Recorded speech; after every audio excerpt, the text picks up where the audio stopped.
Hello and welcome to New Frontiers on CCTV International. I'm Ji Xiaojun in Beijing. In our program today, we're continuing with our major series, Chinese Civilization. Prior to 221 BC, there had never been a unified China. During the Warring States period, which preceded the country's unification, 7 major states had ruled the territory that we know roughly as China: Qi, Chu, Yan, Qin, Han, Zhao, and Wei. Of these 7, Chu was the most powerful, while Qi was the richest. Yet when the country was eventually unified, it was not done by Chu or Qi, but by Qin.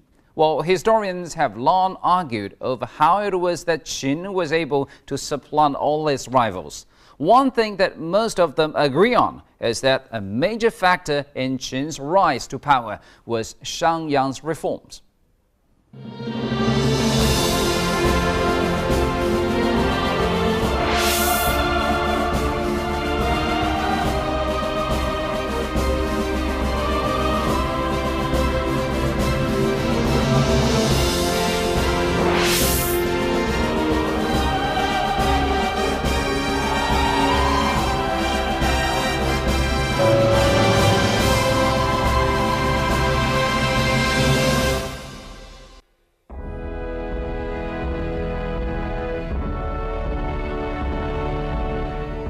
When Qin Shi Huang unified China in the year 221 BC, he became China's first emperor. By the time of the Han Dynasty Emperor Wu Di, who reigned from 141 BC to 86 BC, a multi-ethnic nation dominated by the Han ethnic group was firmly established. The main currents of Han culture had taken their basic shape, and China was becoming known throughout the world as a powerful nation that was politically and culturally advanced. Within this great united country, all ethnic groups were able to give full expression to their creativity, and together they created Qin Han culture, the accomplishments of which have been a source of East Asian pride ever since.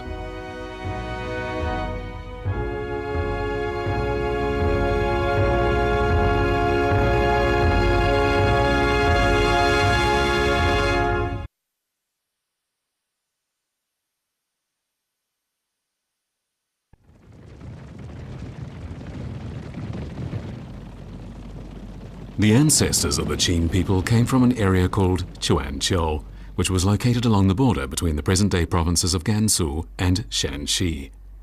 Later, the Qin ruler moved his capital to Yongchang in present-day Fengshan County, Shanxi province. During the spring and autumn period, the Qin lived in the far west of the China of the time, and the rulers in the east of the country looked on the Qin people as uncultured barbarians. But they were wrong.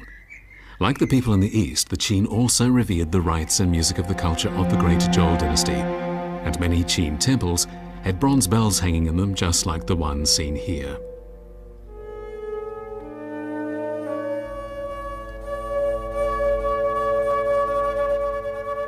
The largest known tomb dating from the spring and autumn period is Royal Tomb No. 1 at Yongchang.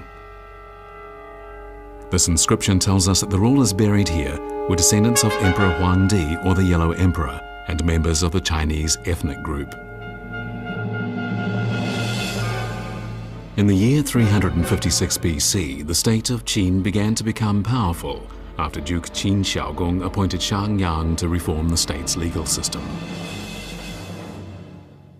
春秋战国时期呢，战国各个国家互相打仗，人民也需要统一。那孟子说了，五虎定，怎么能统一呢？怎么能安定呢？定于一，天下的人心所向呢，需要统一。那么光有这个愿望不行，如何来统一呢？那就要废除旧的政治制度，实现新的政治制度，那就是废除分封制，实行郡县制。哪个国首先做这个工作的呢？是商鞅变法，秦国。 After Shangyang instituted political reforms in the state of Qin, the hereditary rights the nobility had enjoyed were abolished, and all rewards and punishments were based on military accomplishments.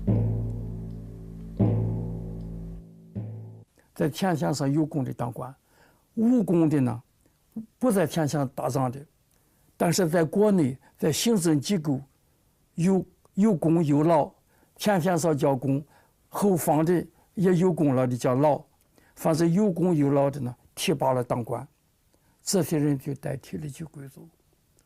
这是商鞅的政治改革的根本的一条。Another basic pillar of Shang Yang's reforms was the policy of developing the economy by emphasizing agriculture. Qin law stipulated that anyone who destroyed or misused public property had to compensate for the loss. If someone used a broken iron agricultural tool that should not have been used, he wasn't fined, but his name was recorded in a book.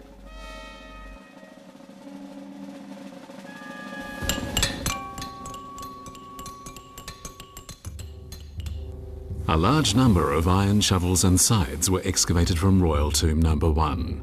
This shows that as early as the mid-5th century BC, iron agricultural tools were already in use in the state of Qin. This encouraged farmers to cultivate virgin soil, and the result was greatly increased agricultural production, and this in turn supported population growth. Abundant harvests of grain led the rulers of the state of Qin to have granaries built throughout the kingdom. A granary in the capital Xianyang could hold 3,000 tons.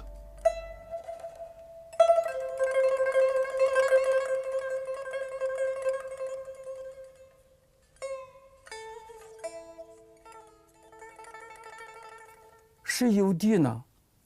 谁种地，谁有地算谁的，到国家去登记，拿税就行了。不是用国家的权利来保护你的贵族的土地占有权利，而是谁有功劳呢？以功劳行田者，谁有功劳给你田地，给你房子，这就把所有制改变了。Duke Qin Xiaogong gave Wei Yang 15 cities in the area known as Xiangdi, which is in today's Danfeng County, Shanxi province. And after that, Wei Yang changed his name to Xiangyang. Even today, eave tiles bearing the Chinese character Shang can still be found in the rammed earth here. With the help of Xiangyang, the king of the state of Qin moved the capital to Xianyang.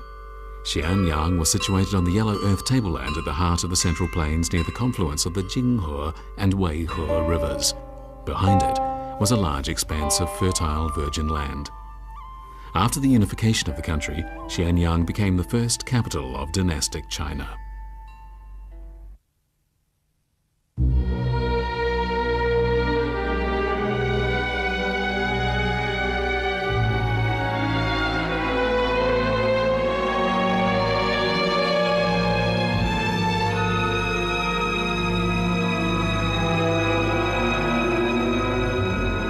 In the 100 years following Xiangyang's legal reforms, the state of Qin rapidly became the most powerful of the warring states. Its army was known for its incomparable valor, and all the other states were intimidated by it.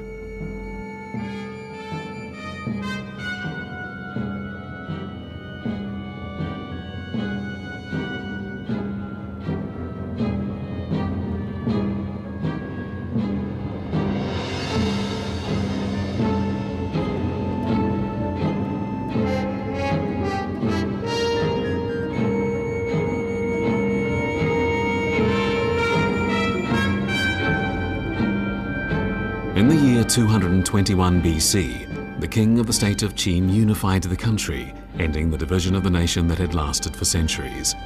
With that, the first centralized feudal empire in Chinese history, the Qin dynasty, was established, and the nation's ruler called himself Qin Shi Huang, the first emperor. The territory that Qin Shi Huang unified covered 3 million square kilometers. At the time, it was the largest country in the world.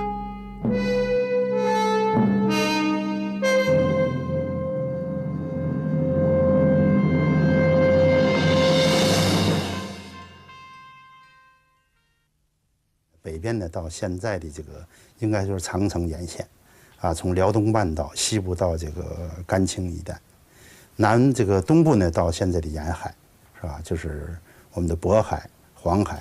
东海甚至南海，这个西部呢到甘青高原的这个或者东部东沿，南部呢现在我刚才谈到了到了南海的这个北部，是吧？这样一个广阔的国土，在当时的世界上公元前2世纪以前的世界上呢，是能够说可以和它相比的，就是西方的罗马帝国，但是罗马帝国的疆域呢比它小得多。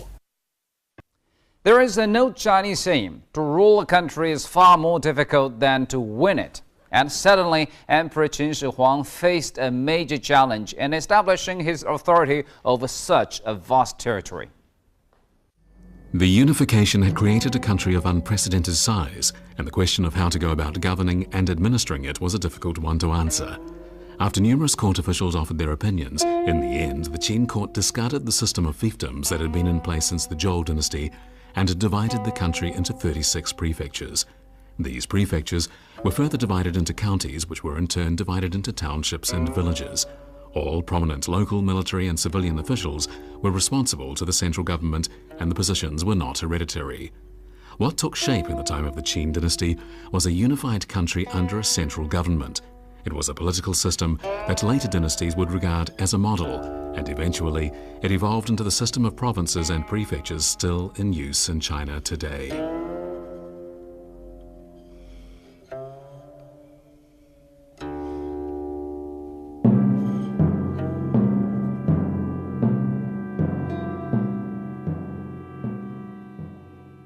我说秦始皇建立的中央集权制度呢，它有2个大前提，第一个是多民族的，第二个是大一统的，在这个基础上形成的国家制度，那么这叫多民族大一统中央集权制度。The land of China was spread over a vast territory, and there were minority ethnic groups in almost all parts of it, especially in the middle and upper reaches of the Yellow and Yangtze rivers and north of the Great Wall.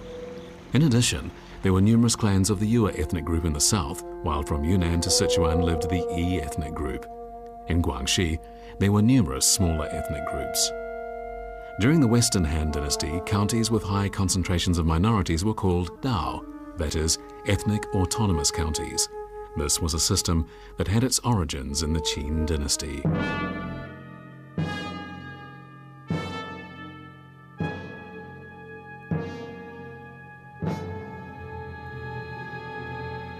中央有10几个部，有2个部管少数民族。那从中央的角度来说，对于少数民族的重视已经够可以的了吧？是吧？你说这2个部是为了打仗，不是，是为了协调民族关系。这种协调呢，主要是容纳。所以我说秦始皇呢，他这个中央集权国家呢，第一条是多民族的国家。During the Warring States period, each state had its own currency, and the size and shape of the coins differed from state to state. After unification, Qin Shi Huang ordered that the currencies of the 6 conquered states be scrapped, and that a new universal currency system based on Qin currency be adopted.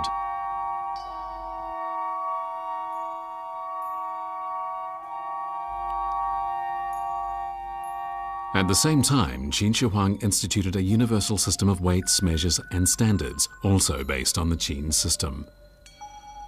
Archaeologists have uncovered a complete copy of Qin Shi Huang's decree promulgating this reform of measures and standards, and the tools to be used.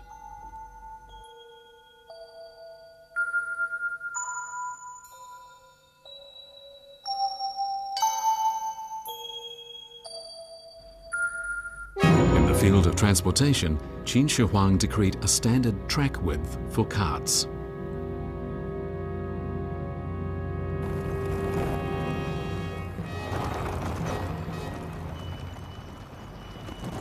The earliest form of written Chinese developed during the Shang and Zhou dynasties, and the words were originally all written in the same way. But as the writing system evolved during the Spring and Autumn period and Warring States period, in many cases the same word ended up being written differently in different parts of the country. Qin Shi Huang decreed that the style of writing known as seal writing style be adopted throughout China. This unified writing system was to play a huge role in strengthening the unity of the Chinese nation.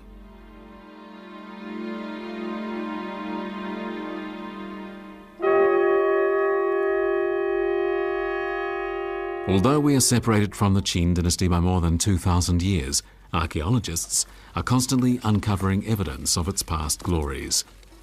Building number 1 of the Qin Palace at Xianyang was a 3-tier structure built on a base of rammed earth, and these computer-generated images reveal its magnificence.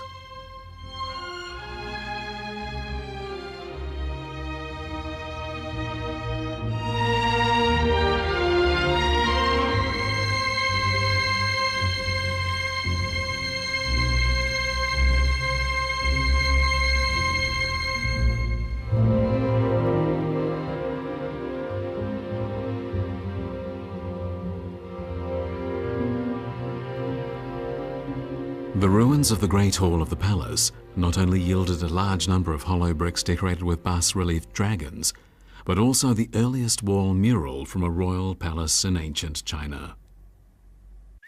The Qing dynasty, when China was united for the first time ever, can unquestionably be called one of the most glorious periods in the country's history.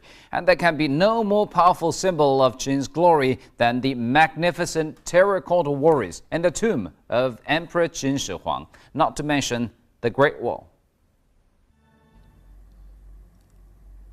In the spring of 1974, China's central plains were experiencing a severe drought, and so some peasants in Shanxi decided to dig a 5-meter deep well in search of water. But instead of finding water, they uncovered a magical world dating back more than 2,000 years. It would turn out to be the greatest archaeological discovery of the 20th century. 2 years of exploratory work revealed that buried at the site was a massive quantity of warriors and horses made of terracotta. Their purpose had been to protect the tomb of Qin Shi Huang, the first emperor of China. After the site was excavated, it was found to contain terracotta foot soldiers, charioteers and mounted warriors, all of which were commanded by officers whose ranks were distinguished by the armor they wore.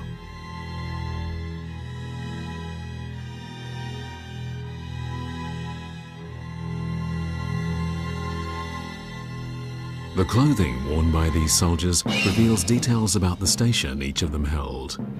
The weapons they carry, meanwhile, would be enough to deter anyone from challenging them.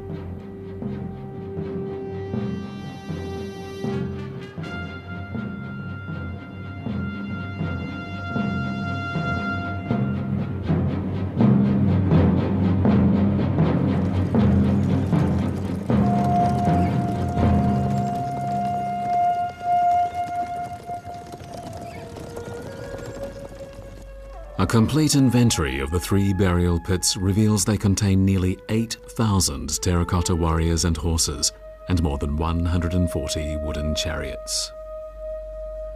Due to Xiangyang's legal reforms, the military power of the state of Qin became highly centralized. No troop movements involving more than 50 men could occur except by royal command, and such commands had to be accompanied by a tiger-shaped tally that guaranteed their authenticity. One half of this tally was held by the emperor, and the other half by the general. In 215 BC, the Qin general Meng Tian led an army of 300,000 to take control of the Yin mountain range and the plains to the south.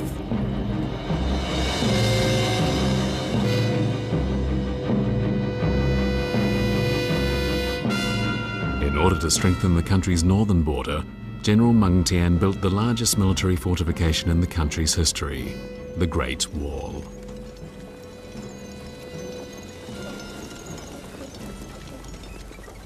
The western starting point of the Great Wall is in present-day Minxian County, Gansu Province. From there, the wall stretches more than 5,000 kilometers eastward into the Liaodong Peninsula.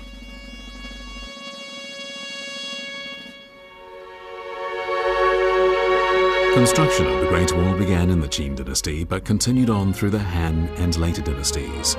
It would become one of the great wonders of the world and a symbol of the enterprising spirit of the Chinese people.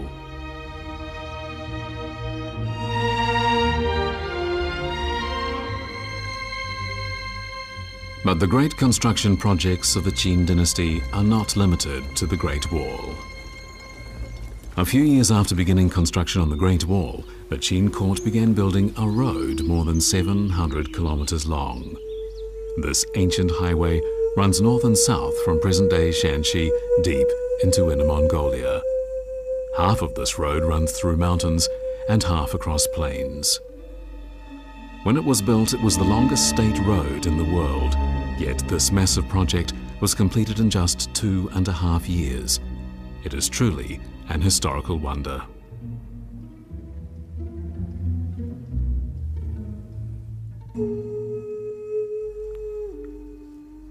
In the year 220 BC, the chief minister of the Qin court advocated building a road eastward to Shandong and then south to the lower reaches of the Yangtze River. It was to facilitate the high-speed travel of the time, and as such, it was to be the world's first superhighway.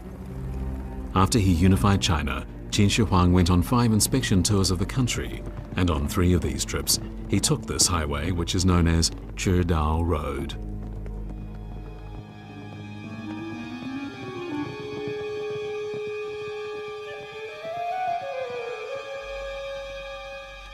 Qin Shi Huang died in the summer of 209 BC. At the time, he was on one of these inspection tours. He was only 50 years old. What Qin Shi Huang left behind was a unified country, and it is an eternal monument to his greatness.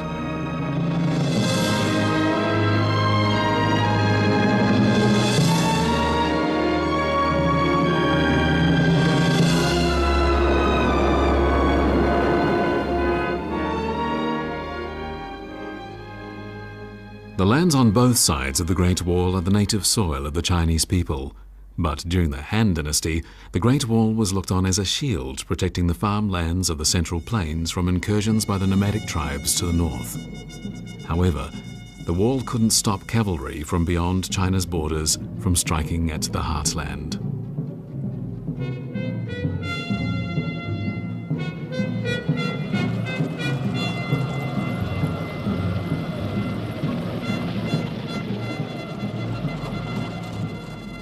Where are the brave warriors to stand guard over my land?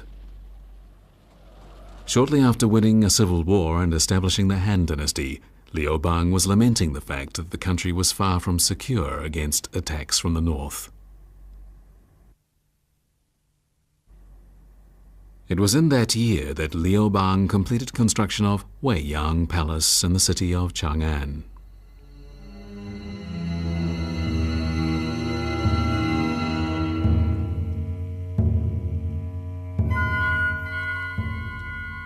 These are the remains of the capital of the Han Dynasty at Chang'an, which lies on the south bank of the Weishui River. Work began on the capital in the year 202 BC, the first year after the establishment of the Han Dynasty. However, although the city's name means eternal peace, the city was far from peaceful.